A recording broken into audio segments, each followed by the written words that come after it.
Hello guys, welcome back to my Sabita lifestyle চ্যানেলে আপনাদের কাছে ধন্যবাদ। তো আজ দেখো আমি ছোট্ট ভিডিও নিয়ে চলে এসেছি। আজ আমি আইসক্রিম বানাচ্ছি। দেখো আধা লিটার দুধ, আধা লিটার মানে 500 গ্রাম দুধ যখন ফুটে ফুটে 250 গ্রাম হবে, ওর মধ্যে কাজু কিশমিশ তেস্তা বাদাম কাঠবাদাম সব কিছু দিয়ে দেবে। দিয়ে ফোটানোর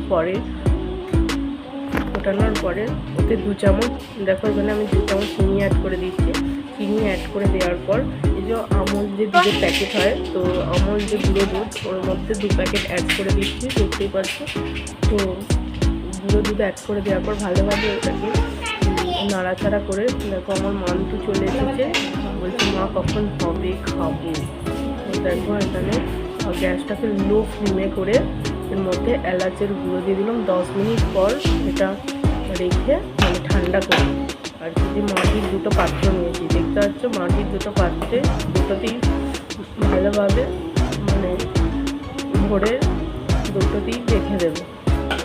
রেখেই দুটোতে ভরে ডিপ ফ্রিজে অ্যাড করে দেবো। ডিপ ফ্রিজে 2 ঘন্টার মধ্যে, দেখো 2 ঘন্টা পর চলে এসেছি। 2 ঘন্টা পর দেখো আইসক্রিমটা মানে এবার খাওয়ার পালা। আমি ততক্ষণ ট্রাই করছি, খেতে থাকি। তোমরা আমার চ্যানেলটা সাবস্ক্রাইব করে দিও যদি ভালো লেগে থাকে। তো এখানে দেখো আমি খেয়ে দেখছি, সত্যি খুব টেস্ট হয়েছিল। তোমাদেরও যদি ভালো লাগে তোমরা বাড়িয়ে এই গরমের মধ্যে খেতে পারো। তো